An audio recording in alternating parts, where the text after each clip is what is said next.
Para mitra sadaya kumadara mang, alhamdulillah Mang Jaya ibar pangduat ti para wargi. Tiasa mancen tugas deui neraskeun hanca dongeng nu katunda carios nyambung judulna Pancatunggal. Ayeuna dongeng nincak bagian ke-17 para mitra, kitu nya. Nincak bagian ke-17. Mangga tu para mitra sabada Mang Jaya namatkeun bagian ka-16 sangtosna oge. Oge para mitra sadaya seueur para mitra aya lodaya ti pakidulan. Nu paling ieu para wargi lodaya ti pakidulannya. Waduh, ieu cenah inget baheula we cenah keur leutik. Ayeuna cenah geus nini geus jadi aki-aki. Komo Mang Jaya aki-aki pisan para mitra, alhamdulillah. Terus jadi aki-aki pisan masih tiasa depangan mitra. Alhamdulillah para mitra, alhamdulillah. Mang Jaya alhamdulillah masih kene tiasa nungguan ieu channel hartosna mah tiasa katunggu para mitra ningali teknologi zaman ayeuna. Nu kapungkur mah teu kaemut para mitra kieu teh nya namun ayeuna mah tos robi. Janten kieu ye teknologi ayeuna Mang Jaya tiasa nepangan mitra. Alhamdulillah para mitra ayeuna Mang Jaya atuh 80 nah 81 nya para mitra bade ieu naik ka 81 para wargi 81 tahun alhamdulillah para wargi mugi-mugi urang salamina dina kawilujengan dipaparin kasehatan nu penting mah sehatnya para wargi sehat lagi teh sehat rohani sehat jasmani alhamdulillah. Mangga dongeng judulna Pancatunggal karangan Kiliksa dina bagian ke-17 urang teraskeun wilujeng ngadangukeun.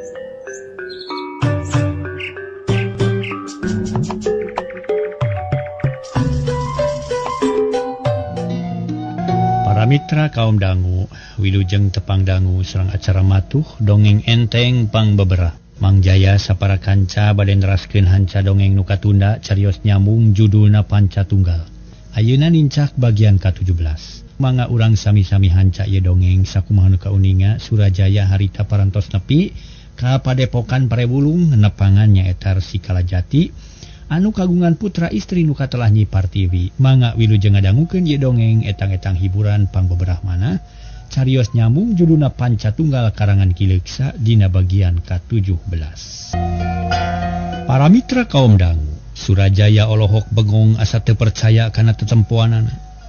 Sakedapan mah molotot mata simeuteun teu sadar yen dirina dititenan ku Aki Kalajati. Sabab Surajaya siga nu bengong melong teu ngiceup-ngiceup kataji ku kageulisan Nyi Partiwi estuning taya cawadeunana. Ari si Bohek jeung Mang Juha silih siku lalaunan. Bari imut lalajon urampang reumpeng samar polah kapeng peongan kunu deno, kabung bulengan kunu gumuleng. Molotot mata simeuteun kawasnukeun aku eureup-eureup. Mangga dileueut hatur lumayan, ceuk Nyi Partiwi sora beuki halimpu ngagareuwahkeun kanu colohok bengong. Atuh mending ngarenyag Surajaya teh gancang usap beungeut bari ngarekepkeun silana. Mangga Nyai, mangga nuhun. Pokna kalah ka beuki gugu. Sumuhun Aden atuh ulah waka seueur saun. Mending oge ngaleut heula margi tangtos repot ari parantos angkat-angkatan tebih teh. Mangga sing raos-raos ulah asa-asa di dieu mah Aden. Aki Kalajati surti anjeunna can waka papariksa sabab ningal Surajaya nu bangun gugu. Abdi ngaleut ye. Margi abdi halabay teh ya. Ceuk si Bohek bari gusap ti koro karek 2 kali tepung geus wani banyol.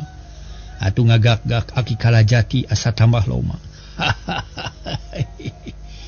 Ulah waka jang Bohek makeun halabab mah. Bisi hayang nginuk mah kali tu kapancuran. Mangga kieu. Cing urang kadeuel pancuran di dieu. Si Bohek ngaragamang kana teko. Turun nyicikeun cai kana cangkir. Da ieu pancuran jaya kanggo nginum abis. Pokna deui. Bari terus nginum mending ngalek-lek geus teu aya ka era Surajaya teh eraeun. Sabab bade gana wani teuing ka pribumi. Punten kilah mugi kersa ngamaklum we margi pun Bohek teh. Bangor upami teu peryogi mah moal dibantun tadi teh ku abdi teh. Kitu ceuk Surajaya. Bari ret ka Nyi Partiwi nu direret imut bari tungkul. Ieu aja upami cai abdi lah. Moal dia Jepang sering kitu. Paling ge Jepang di lamunan kitu, maca keuseuh sering gengge. Cek si Bohek kalahu beuki wani. Atuh beungeut Surajaya euceuy era pacampur jeung atoh. Ari Nyi Partiwi ngadalekan ka si Bohek pok nempas. Poe palai ngaleut mah mangga we sing raos Kang Bohek ngaja disadiakeun nanging ulah seueur saurnya. Hehe, sungguh. Beres deui lah. Si Bohek asa diogo. Kop kana kurub cau para mitra. Am dihuapkeun bangun nikmat geus teu era deui ku pribumi. Atuh akhirna mah Mang Juha jeung Surajaya barang dahar sabab lapar jeung hanaang. Geus teu bisa dibebenyokeun ku ngobrol. Kawan tutas lumampah anu sakitu jauhna. Untung make kuda lamun leumpang mah moal tepi sapoe. Kawasna para mitra jalan teh kawan tuloba nu nanyak jeung rumpil. Sanggeus barang dahar Surajaya ngabijilkeun suruh tunupang mahalna. Meunang ngahaja beuli ti Batawi sor ka Aki Kalajati sakalian jeung panekerna. Manganya sepatu lumayan. Aduh nuhun Raden. Cobi urang raosan ku Aki. Geus waas kana suruh tu teh sabab geus heuweul cara manggih nu kieu nu mawi teh. Aki Kalajati nyokot sabatang tuluy diseungeut haseupna mulak kaluh. Cep jempe Surajaya rada hese rek ngamimitian muka carita. Lantaran asa kagok sabab hareupeun aya nu geulis. Mata kerampang reupeung namahan geumpeur. Teu bisa teteg pipikiran ngan untung si Bohek surti lantaran nempok dununganna bangun teu geunah cicing. Sing Aki.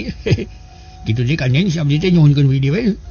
Sejak ngawican sumangem sih ngaguar pamaksanan maksana gitu. Cek si Bohek. Mitembean ngerah ketereh rengse. Ih, mangga, malah mah Aki ge sok sapok-pokeun, rek sapok-pokeun tumanya. Ka ujang sapara kanca. Margi Aki teh asa rareuwas ieu teh. Nya aya pikeun saeu naon pangna ngaleut ngabandaleut. Ngarorompok ieu teh. Ta ayeuna aya basa kitu ti Jang Bohek nuhun we nu aya. Mangga geura saurkeun aya pikeun saeu naon atuh ieu teh nu salarasna. Cia kitu. Abdi teh ngawakilan di Surajaya kitu bade kumaha wantun. Ngadugikeun pamaksanan kitu ka hiji abdi teh saja nyumponan Jang Jisun. Birehing dina danget ieu tos kalangkung. Adi kantos raga kecap isukan page tos saja dongkap ka dieu kitu.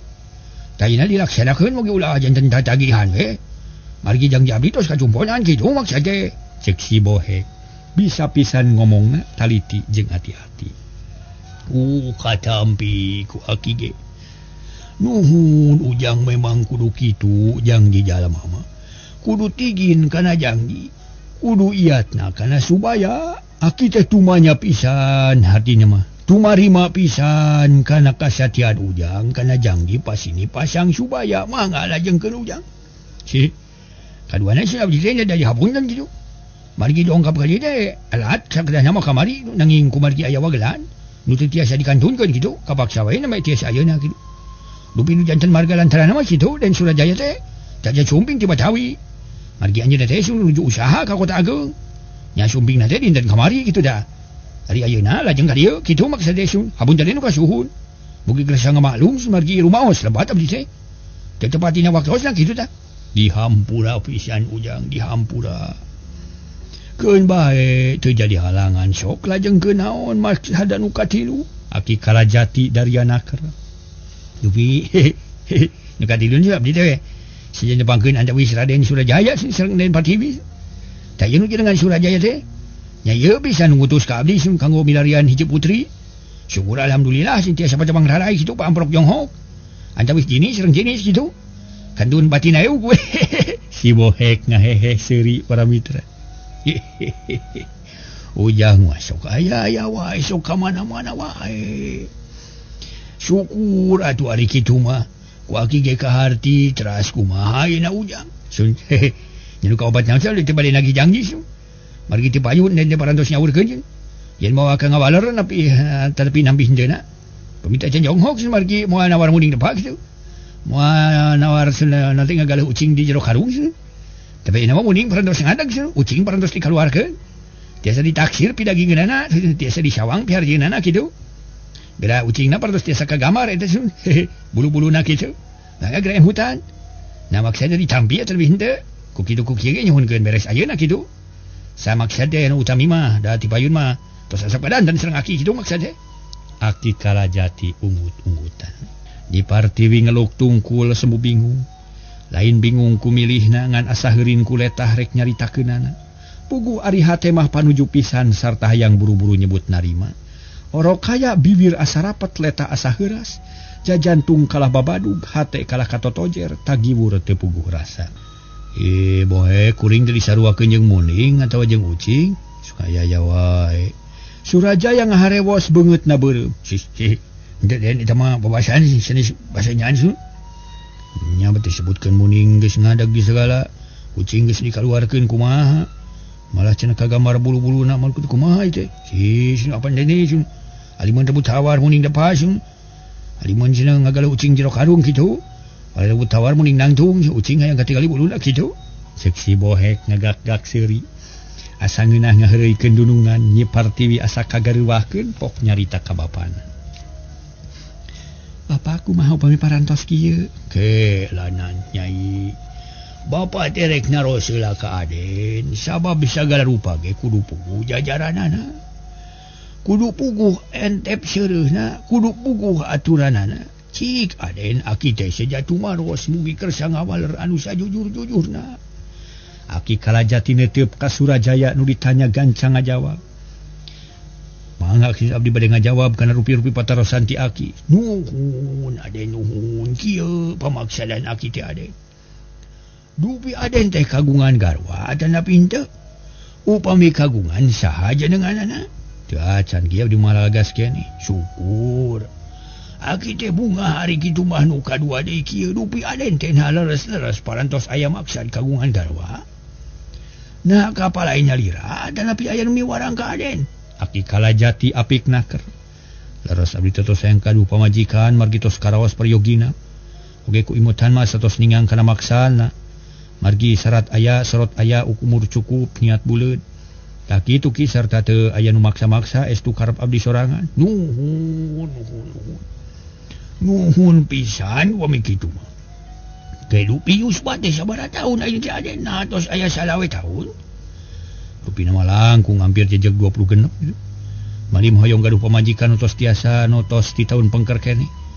Nanging teu menak wae dupi tuang putra sabaraha taun yuswana. Surajaya malik nanya sabab panasaran hayang nyaho. Mejeuna genep 21 tahun mah pas pisan eta teh keur mejeuna gede tanggung jawab.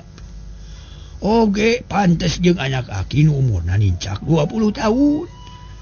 Sigana mah nurug cupu ari nirikana umur mah pariuk ningang kekeb teh aden. Surajaya imut para mitra manah ngemplok. Sabab ti bapana mah geus aya gambaran nu katarima kari ti jenisna. Aki terek nanya sarupa deui ka aden. Tina urusan persiapan aden. Dina mayunan laki rabi na geus aya rancana atawa acan ngeunaan kagungan putra. Palai sabaraha putra teh aden? Nah dua ge cekap kieu istri atuh pamaget ge sami wae. Nuhun alhamdulillah. Luyu jeung kahayang aki. Tain arek nanya ka aden namu asalah milih kami kapalai kapunana. Namu amata kaduhung di akhirna. Sabab anak aki mah geus nyata hirup di pagunungan geus tangtu sagala teh kurang kanyaho. Tuna harta sepi harti estu ning waraheun wungkul. Matak cape nu jadi caroge kidu teh aden. Cing emutan moal kaduhung jagana. Moal ki margi nu dipalar ku abdi sanes hartabana. Sanes harti nu kaleuwih nanging nu dipilari ku abdi kasatiaan. Sareng tanggal walar salaku istri. Mung sakitu margi ari perkawis harta mah abdi teh sanes somong seueur ki ceuk Surajaya tanes naker nyaritana bakat ku hayang kapilih ku aki kalajati. Percanten aden percanten. Da ku aki ge katingal sareng kakuping nanging kade ulah lepat hartos. Aki teh moal milih kanu kaya moal manang kanu beunghar. Sami we sareng aden disuhunkeun teh kasatiaan sarta tanggung jawab. Kudu nyaah ka diri jeung ka pamajikan, kudu terang kana hak jeung kawajiban. Da ayeuna aki rek naros nu pamungkas ka aden. Nalara sumping ka dieu bade mileuleungkeun ka punana. Cobi baler margi ati teh hoyong terang ki jenisna ieu teh. Muhun aki abdi teh peuting teu geunah cicing, siang teu geunah lumampah. Diuk bingung lempang sungkan cicing sedih nangtung linglung. Ari margina emut bae ka tuang putra nu kantos tepang dina pangimpena. Taku margi kitu abdi teh ngutus pun bohek kitu tah. Kanggo milarian eta istri dugi katilu sasih lamina, seep bakal ribu-ribu ringgit. Tapi aya berkah, usaha pun bohek aya hasilna. Margi tiasa jonghok sareng istri nu dimaksan. Nu teu aya sanes tuang putra aki ku anjeun. Janten abdi teh moal milih nulian margi tos srek kana hate. Moal milarian anu sanes, abdi manghaja dongkap ka dieu seja ngalamar Nyi Partiwi. Barang ngadenge kitu Nyi Partiwi meninggal lenyap. Bungah nu taya papadana teu wani neuteub ka Surajaya. Kalah ngeluk tungkul para wargi sadaya. Semu alum hate mojah motah ajol-ajolan jajantung ratu hayang nubruk kanu kasep hate deg-degan teu puguh rasa. Nuhun adik kitu mah atuh ade. Ayeuna mah parantos ka hartos ku aki oge. Ngan ari jawabanana jeung kawajiban jenisna kanggo nangtukeun. Aki masalah ku kolot ngan saukur sambung doa ka itu ka ieu ge moal pipilueun.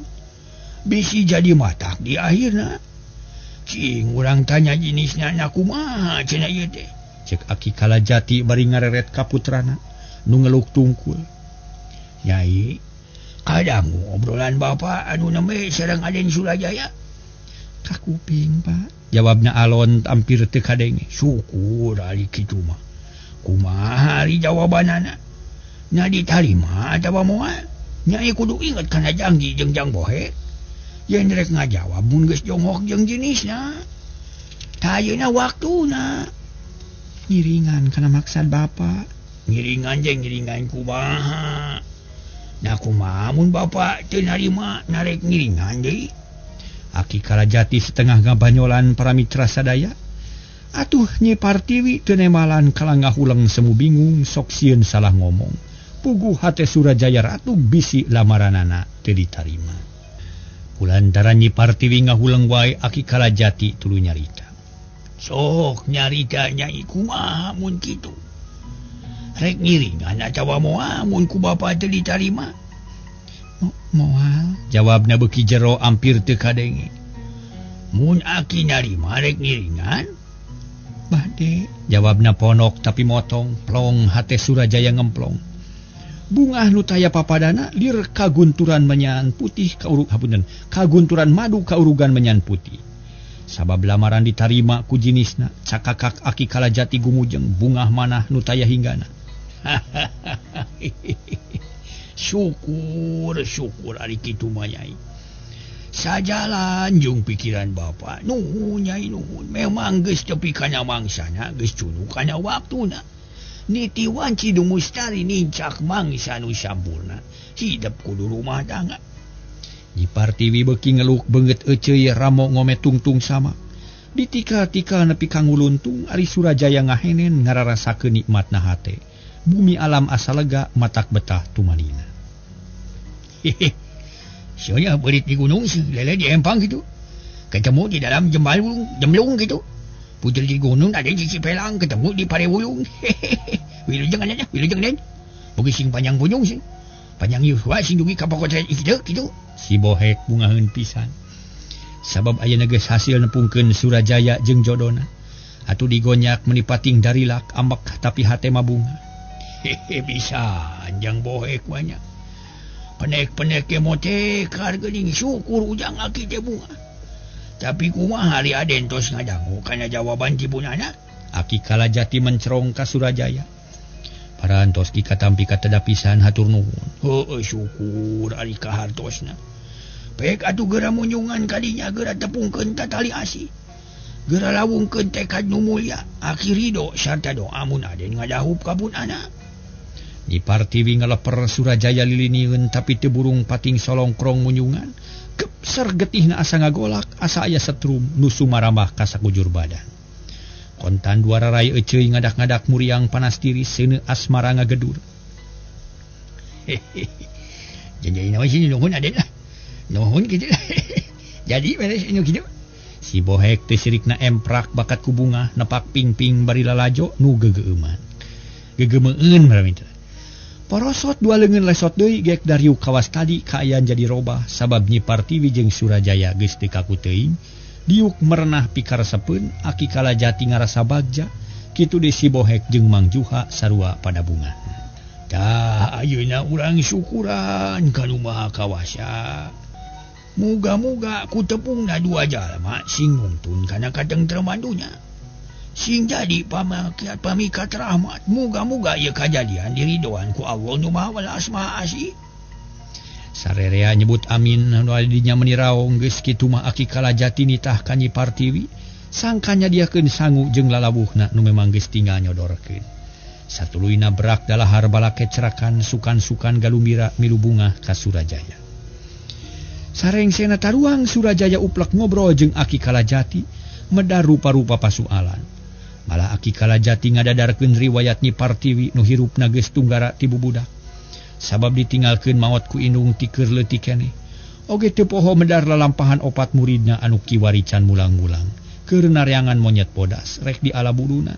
Bahan dijieun sorban anu disaembarakeun. Sanggeus seubeuh ngobrol sarta babawaan nu geus dipasrahkeun ka Nyi Partiwi, Surajaya amitan ka Aki Kalajati sarta janji rek datang deui ka dinya bari nangtukeun waktuna kawin. Atuh geus tarap ti mah bramiang balik deui ka Cipelang, Nyi Partiwi gugupai bari nangtung diburuan. Ditinggalkeun ku Surajaya asa aya nu leungit dina hatena asa tas kapalingan. Wilujeng angkat mugi sing enggal sumping deui. Garentes hatena tuluy ungah ka tepas. Gek diuk digireun bapana sabab Surajaya jeung badegana geus nyiles dina pengkolan. Kumaha karasana Nyai? Nasu gemah mun boga salaki kaden Surajaya. Bapa mah moal bosen-bosen nanya sabab hayang ngabungakeun kanu jadi anak. Peperieun keur leutik hidup dengan susah jeung susah we, loba tunggara jeung nalangsa. Si katu ayeuna mah da geus tepi kana milikna. Sing gede darajat sing pinanggi jeung kabagjaan. Ari kana hate mah asa tentrem pa mugi-mugi we sing jalan aya jalan kana datangna kabagjaan.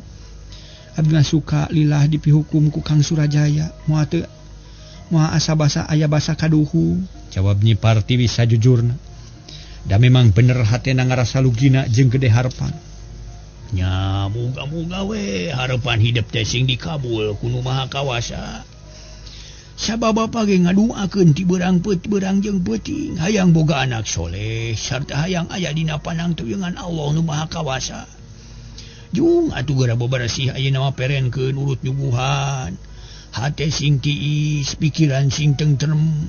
Ulah nginget-nginget kidugala sapara kanca sabab ayeuna mah geus aya nu boga, geus aya nu nyangcang. Omat sing apik, sing bisa mawa awak, sing iatna dina nyang hareupan poe-poe anyar.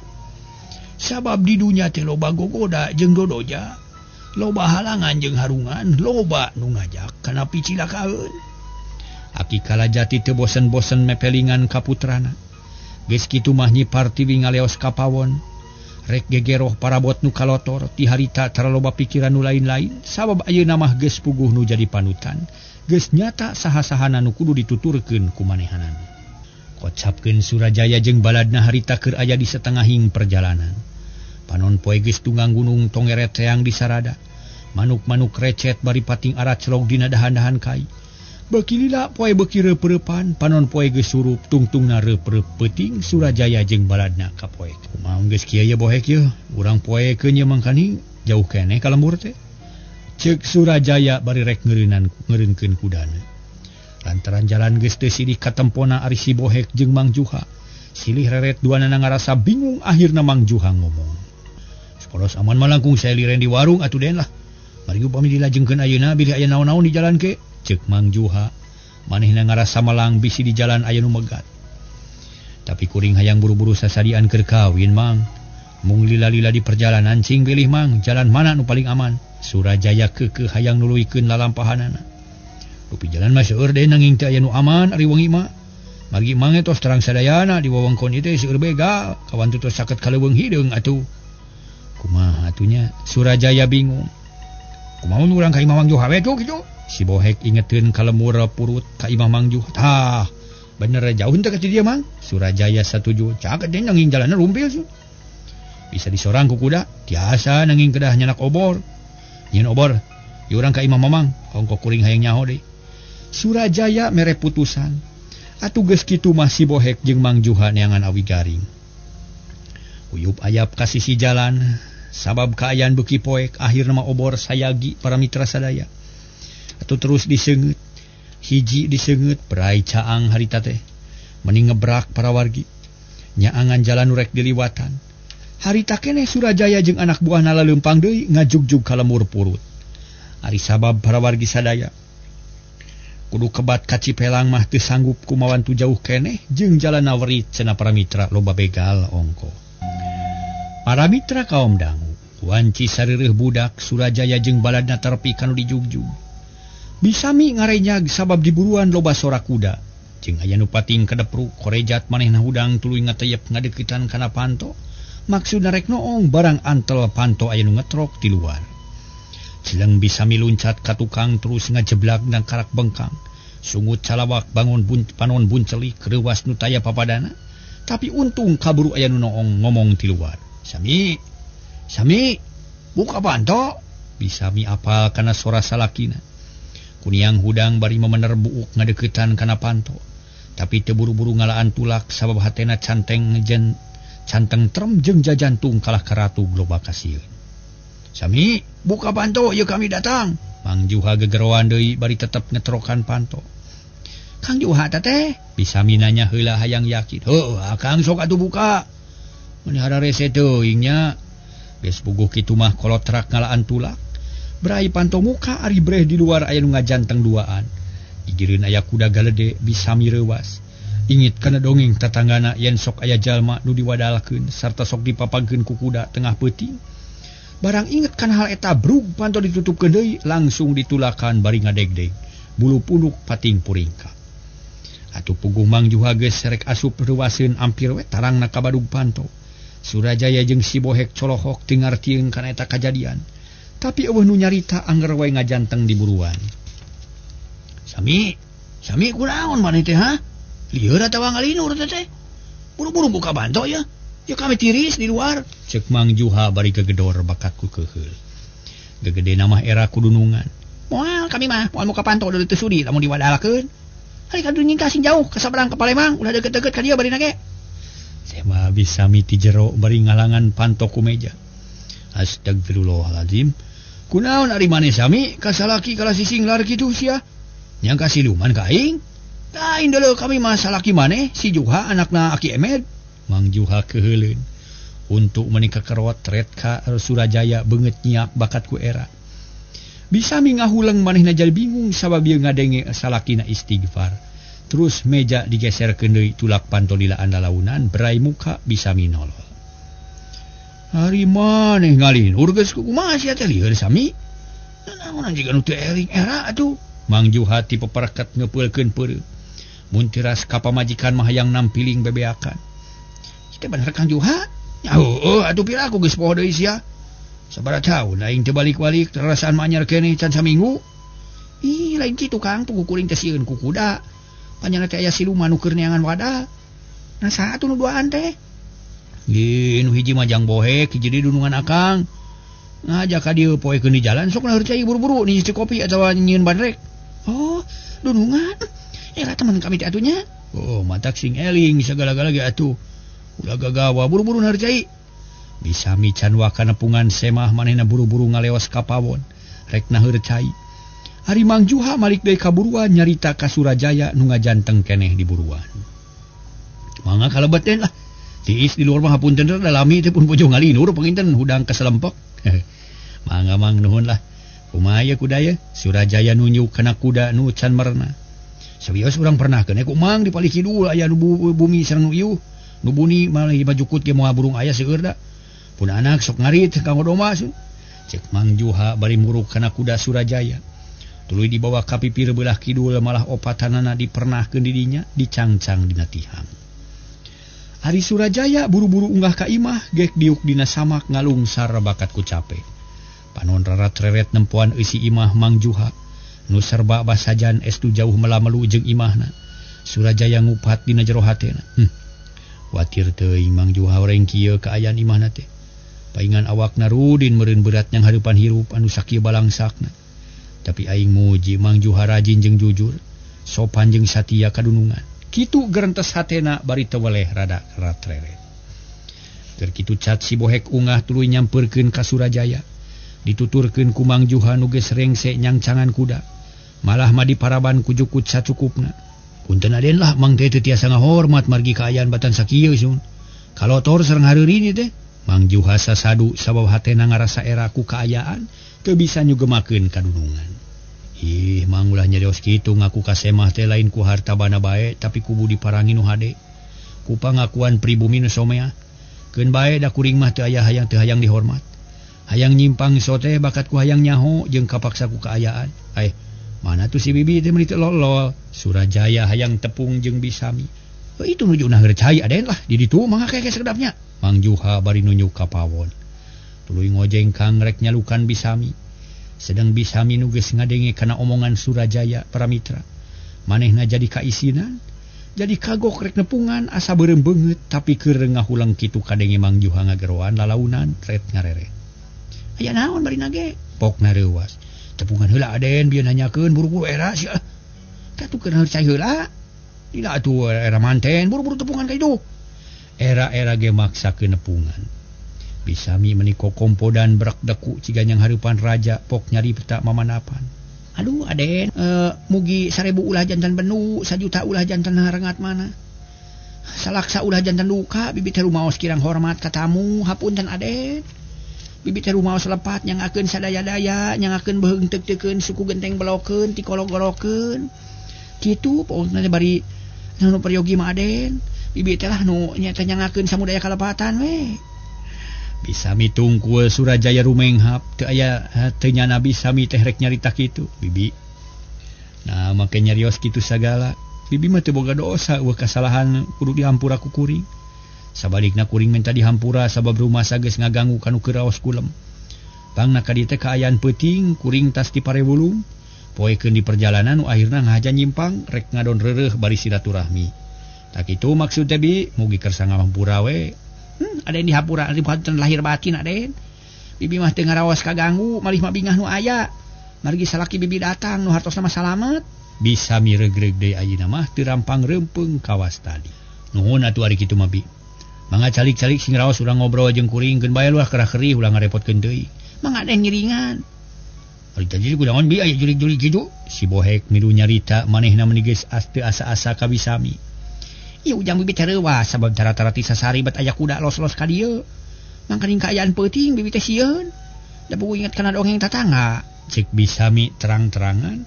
Atuh Surajaya jadi penasaran pok nanya ka Bisami. Kumaha dongeng tatangga teh bi?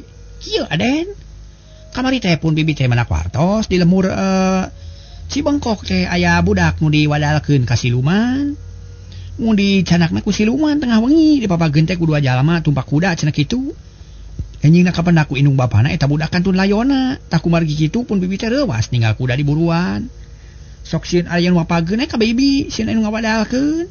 Kitu nu janten marga lantaran nama. Cek Bisami terang-terangan atuh meni ngagak-gak Surajaya sabab ayeuna mah geus kaharti.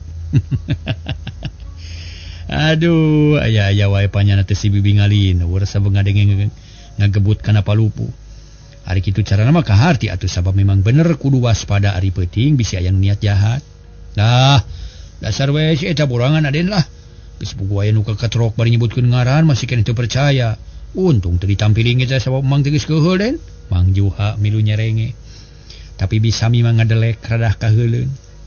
Keun bae da geus mang hitung-hitung hiburan murah. Nuhun den lah, we kersa ngahapunten ka pun bojo sih. Bisami harita amitan rek kapawon heula na hercai keur ninyuh cikopi. Malah terus ngahaneutkeun sangu ari Surajaya jeung Mang Juha katut si Bohek. Uplek ngobrol di tengah imah sagala dicaritakeun. Utamana mah nyaritakeun deui lalakon di Parewulung. Dan sih, adu bade tumaraos sini sakantenan ayeuna kitu dupi nikahna teh bade iraha sareng di Partiwi teh. Nya bade enggal-enggal atawa bade di ngebut heula kitu. Cek si Bohek hayang ngadenge beja nu jelas. Nya mun eueuh halangan malah bulan jiger ngajadikeun waktuna sabab kuring geus hayang buru-buru cinek. Hayang geura merenah ngan kuring teh can caya keneh nah Partiwi teh bisa dibawa ka Cipelang atawa moal ieu. Tah ieu jadi pikiran teh euy, sing ambil nya. Keun ku abdi urang badankeun sareng aki Kalajati su. Sabados anjeunna ngawidian ka putrana kanggo ditanya ka lembur aden kitu. Margi da moal puguh aden kedah di Parewulung mah kitu. Cek si Bohek meuni geus ujub yen Nyi Partiwi bakal bisa dibawa ka Cipelang. Nya bener pek masrahkeun ka manehnya sangkan putri bisa kabawa, Nyi Partiwi bisa kabawa ka Cipelang. Mun teu bisa lapur sabab kuring moal bisa cicing di Ciparewulung atuh. Jelas moal bisa usaha jadi najan kumaha ge Partiwi kudu kabandang. Rupina mah aya kasulitan Aden margi nu tos katinggal ku mangge. Yen aki jala jati teh manahna jemar kitu. Moal tukuh kana kapalai nyalira, ayeuna mah tiasa neuleuman hate batur. Anjeunna mah tiasa nimang-nimang kana putusan nu bade dicanak. Sing percaya teh Aden lah. Nen partibi bakal tiasa kabanang ka Cipelang. Ceuk Mang Juha bangun ujub sabab manehna geus boga ijiran yen aki kalajati moal ngoretkeun. Ya muga-muga we atuh. Muga-muga lah. Dan hanya kalau waktu nak kaburu beak itunya para mitra sadaya.